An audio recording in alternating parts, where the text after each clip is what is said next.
मुख्यमंत्री महोदय आणि दोन्ही उपमुख्यमंत्री यांच्याशी परवा रात्री जवळजवळ 2.5 तास चर्चा झाली. 11 ते 2 वाजेपर्यंत आणि बारीक सारीक विषयांवर चर्चा झाली. माझं काय म्हणणं आहे लोकांच्या बाबतीतलं ते त्यांच्यासमोर मांडलं गेलं. मतदारसंघातील एकंदरीत भावना काय आहेत लोकांच्या त्याही मांडल्या गेल्या.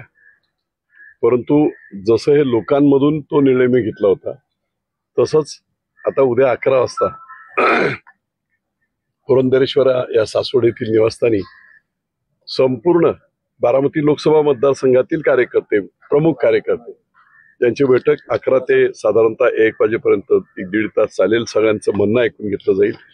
काय चर्चा झाली ती देखील मुख्यमंत्री महोदयांनी विशेषतः काय काय केलं, देवेंद्र फडणवीस साहेबांनी काय केलं, दादांचं त्याच्यातलं काय म्हणणं होतं, या सगळ्या गोष्टी सर्व कार्यकर्त्यांना सांगून चर्चा करून जी चर्चा तिथे झाली ती त्यांना सांगून त्यांना विश्वासात घेऊन नक्की काय करायचं ते तिथे ठरवलं जाईल. उद्या 1 ते 1:30च्या दरम्यान प्रेस सासवडला होईल. म्हणजे अजूनपर्यंत बापूंची माघार नाही असं मी म्हणायचं. ते माघार हा शब्द वेगळा आहे. राजकारणामध्ये विचारपूर्वक सगळी कामं करायची असतात. जेव्हा शेवटी आम्ही कशासाठी लढत असतो, स्वतःसाठी लढत नसतो, जनतेचे प्रश्न घेऊन लढत असतो आणि त्या बाबतीतली काय काय चर्चा झाली ती लोकांना सांगून मग लोकांचा काय मूड आहे, लोकांचा इन द सेन्स कार्यकर्त्यांचा मूड काय आहे ते पाहून त्याच्यानंतर निश्चितपणे तो निर्णय घेऊन मग मी परत मुंबईला. मुख्यमंत्री त्याचबरोबर देवेंद्र फडणवीस होते. काय नेमकं पत्रामध्ये होतं त्या मागण्या? आता उद्याच्या मीटिंग मध्ये उद्याची चर्चा झाल्यानंतर आता सर्व नको काय झाली चर्चा वगैरे ते सगळं ब्रीफ मी उद्या 1:30 वाजताच्या प्रेसमध्ये कार्यकर्त्यांची मीटिंग झाल्यानंतर त्यांचा कानोसा घेतल्यानंतर मग जाईल.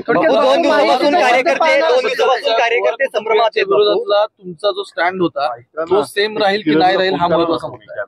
असं आहे की राजकारणात कायमचं कोणीच कोणाचं दुश्मन नसतो आणि दोस्त नसतो, परंतु लार्जर इंटरेस्ट लोकहित कशामध्ये आहे त्याचा नीट विचार करून जे मला आता मुख्यमंत्री महोदयांनी समजावलं महायुतीच्या बाबतीतली ती सर्व चर्चा जशीच्या तशी मी कार्यकर्त्यांच्या समोर मांडणार आणि मग सगळ्यांचा कानोसा घेऊन काय त्यांचं मत आहे पॉझिटिव्ह निगेटिव्ह जे असेल ते त्यातले प्रमुख कार्यकर्ते जर मला तशी गरज वाटलीच तर मुख्यमंत्री महोदयांबरोबर काही प्रमुख कार्यकर्त्यांची उद्या परवा गाठभेट करून ते सांगितलं. सीएम आणि उपमुख्यमंत्री आणि मुख्यमंत्र्यांनी ही कल्पना दिली की अजून एक बैठक होणार आहे. त्या बैठकीत सांगितलं ना मी. हो, मी सांगितलं उद्या असं आहे की शेवटी जनतेचा आवाज बघून मी केलं होतं, कार्यकर्त्यांची मानसिकता होऊन मी असा निर्णय एकटा घेऊच शकत नाही ना. त्यामुळे सगळ्यांना त्यांना सगळे भोर, इंदापूर, दौंड, बारामती, पुरंदर सर्व ठिकाणचे प्रमुख कार्यकर्ते जे इतके ऍक्टिव्ह होते की अतिशय शक्तिशाली असे आणि ग्राउंड लेवलवर काम करणारे सगळे कार्यकर्ते होते, त्या सगळ्यांना उद्या बोलवलं गेलं. फक्त पुरंदरची नाही, सर्व ठिकाणी. कार्यकर्त्यांनी जर आग्रह केला की आपल्याला माघार घ्यायची नाही, आपल्याला ही निवडणूक लढायची असं जर कार्यकर्त्यांनी आग्रह केला ते म्हणून तर ते आता त्यांचा कानोसा घेऊ द्या. आता नरमाईचा दिसतोय तुमचं सूर नरमाईचं. आता जास्त बोललं की परत तुम्ही काही 5.5 लाख मतांचं पवार यांच्या विरोधात सगळं 5.5 लाख मतदान आहे. तुम्ही आता त्यांच्या 5.5 लाख मतदारांचं 5.5 लाख मतदारांनी काय केलं? उद्या पत्रकार परिषदेनंतर